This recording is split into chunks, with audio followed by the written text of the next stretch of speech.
Ketika beberapa temannya berkomentar, "You deserve it," pada mailing Ui Gardiner PhD 60 tahun yang akan dikukuhkan sebagai guru besar dari Fakultas Ekonomi Universitas Indonesia, doktor di bidang demografi lulusan Australian National University atau ANU itu seperti biasa hanya tersenyum. Ia memang dikenal ramah dan murah senyum. Bagi banyak orang, ucapan "you deserve it" yang bisa diterjemahkan sebagai "Anda layak mendapatkannya", entah basa-basi, entah sungguh tulus, adalah hal sepele. Tetapi bagi Meiling, kata layak itu bisa bermakna ganda, tergantung kepada siapa diberikan. Ini berkaitan dengan diskriminasi sosial. Sergah Meiling yang sudah mengajar di FEUI sejak 30 tahun lalu. Apakah karena saya perempuan, maka saya harus menunggu sampai I deserve it?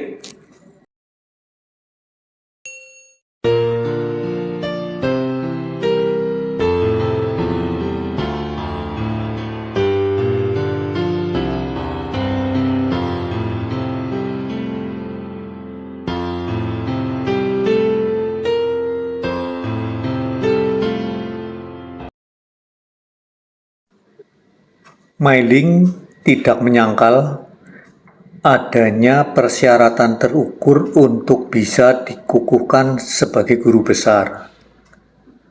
Akan tetapi, ia juga menyimpan segudang pertanyaan tentang pemenuhan persyaratan yang terukur dan memaparkan beberapa kasus yang dinilainya tidak adil.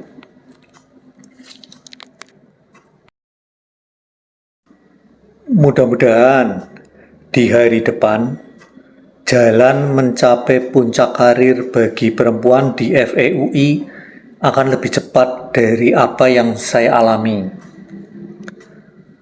Ujar Meiling, mengulang kalimat yang juga ia sampaikan dalam pidato pengukuhannya sebagai guru besar perempuan pertama dari Fakultas Ekonomi Universitas Indonesia Sabtu pagi ini.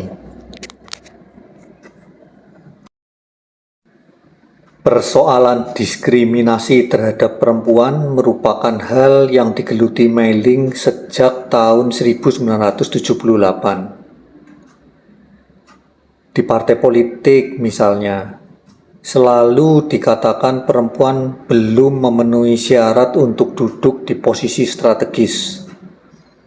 Hal yang sama tidak pernah dipersoalkan pada laki-laki, sergahnya. Namun, persyaratan ketat itu dalam prosesnya justru menyebabkan perempuan memiliki kualifikasi lebih, baik di bidang pendidikan maupun lainnya.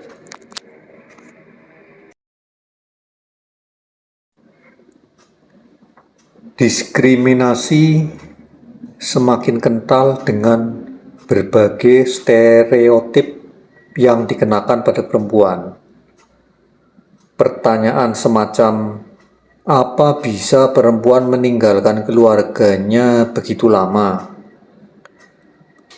Menyebabkan perempuan tidak pernah ditawari kalau ada kesempatan melanjutkan pendidikan ke luar negeri.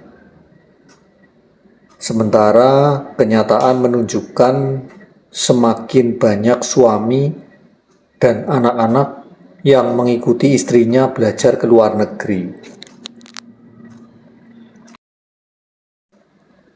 Di lain pihak, tidak sedikit pula perempuan juga berpandangan seperti para patriarki. Perempuan yang berhasil menempati posisi-posisi penting dalam birokrasi misalnya, selalu mengatakan, kalau saya bisa, orang lain mestinya juga bisa. Ia lupa, ia memiliki semua fasilitas yang memungkinkannya sampai ke posisi itu, ujar Meiling. Diskriminasi terhadap perempuan terus terjadi di berbagai sektor kehidupan. Tetapi kita terlalu sering mendengar pernyataan bahwa di Indonesia tidak ada diskriminasi. Kata Meiling yang dengan tegas menyatakan diskriminasi berbasis gender harus dihilangkan kalau ingin proses demokrasi berjalan dengan baik.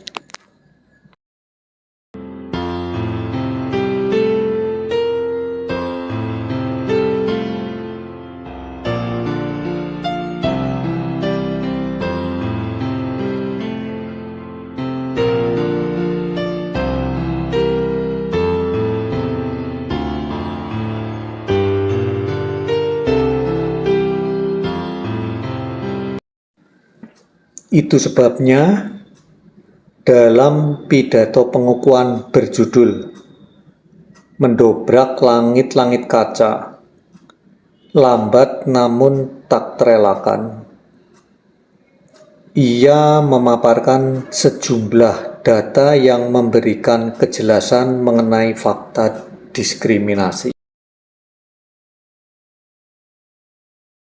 Menjelang pengukuhannya sebagai guru besar, Meiling disibukkan oleh berbagai acara.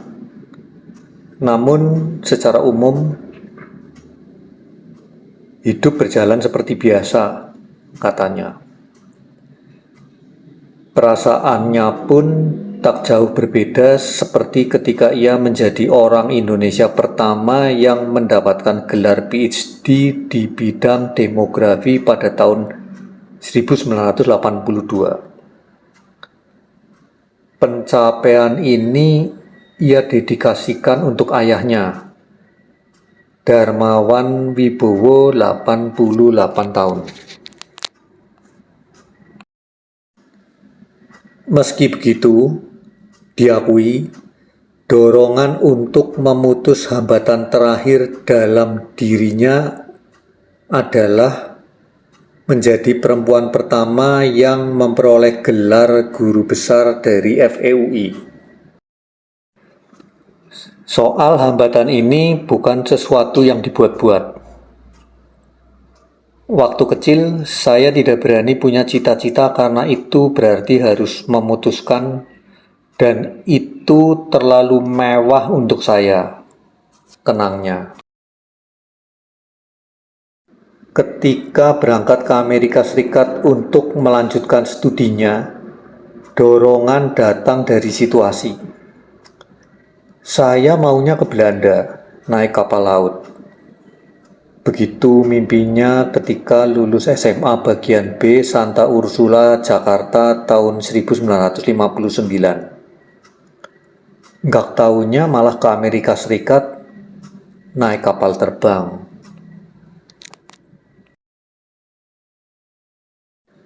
Pada tahun 1964, dengan bantuan salah satu staf The Ford Foundation, ia mendapat beasiswa dari Saint Xavier College, Chicago, Illinois, Amerika Serikat. Tahun 1963-1964 itu saya bekerja di kantor The Ford Foundation.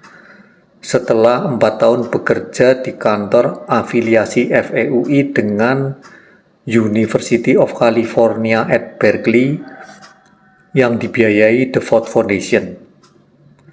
Ia mengenang masa-masa selepas SMA saat tidak diterima sebagai mahasiswa Fakultas Psikologi UI. Biaya perjalanan ke Amerika Serikat didapatkan dari beasiswa Fulbright yang seharusnya hanya digunakan untuk mendapatkan 1 degree. Setelah itu saya harus pulang, kata Mei Ling. Tetapi setelah memperoleh BA-nya di bidang sosiologi tahun 1968, ia melanjutkan pendidikannya untuk MA-nya di bidang yang sama di College of William and Mary, Williamsburg, Virginia, Amerika Serikat.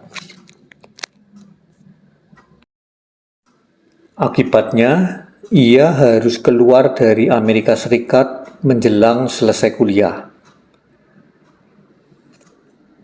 Saya sudah di New York dalam perjalanan pulang ke Indonesia waktu guru saya menelpon dan mencarikan beasiswa dari sekolah agar saya bisa selesai. Kenangnya, saya hanya punya sedikit waktu untuk memutuskan mau tinggal atau pulang.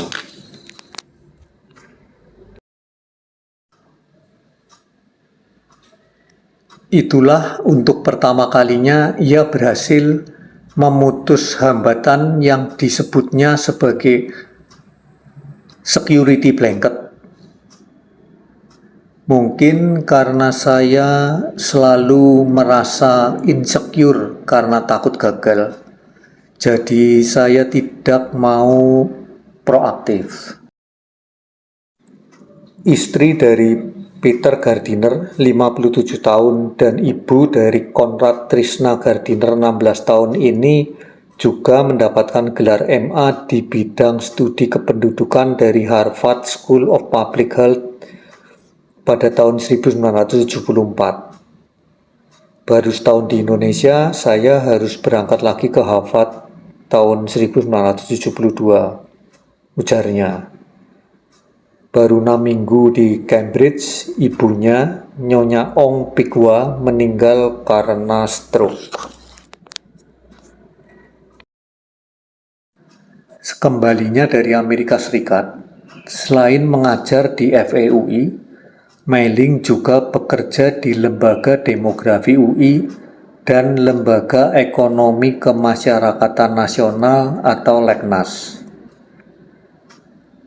Sebelum mendirikan lembaga penelitian yang dipimpinnya sendiri, Insan Hitawasana Sejahtera, yang lingkup kerjanya tak terbatas di Indonesia, Mei Ling pernah bergabung di Center for Policy and Implementation Studies atau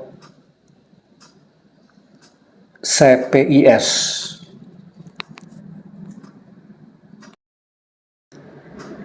Dengan ibunya, Mei Ling menyimpan banyak kenangan. Kata orang, saya mirip ibu, kenangnya. Selain sebagai wartawan Fulen, majalah perempuan untuk kelas menengah Cina, ibunya juga aktif berpolitik. Ia ingat ibunya memakaikan baju mirip menteri pada suatu acara peragaan busana. Di baju itu ditempelkan guntingan uang kertas karena saat itu baru terjadi pemotongan uang. Besoknya, ibu berurusan dengan polisi. Kenang anak keempat dari 6 bersaudara ini. Mei Ling yang karya ilmiahnya bertebaran di berbagai jurnal ilmiah, buku dan laporan lembaga internasional, dan banyak menjadi bahan rujukan, khususnya mengenai persoalan perempuan, kemiskinan, dan pendidikan, juga ikut membidani berbagai organisasi non-pemerintah atau ORNOP. Ia sendiri merupakan pribadi yang selalu berpikir positif. Menurut Mei Ling, dari situasi sesulit apapun, selalu ada hal yang menyenangkan. Saya hanya mau mengenang yang itu. Kisah Meling Wi Gardiner dimuat di harian Kompas 20 Oktober 2001 berjudul Meling Wi Gardiner Mendobrak Langit-Langit Kaca, tulisan Ninuk MP dan Maria H.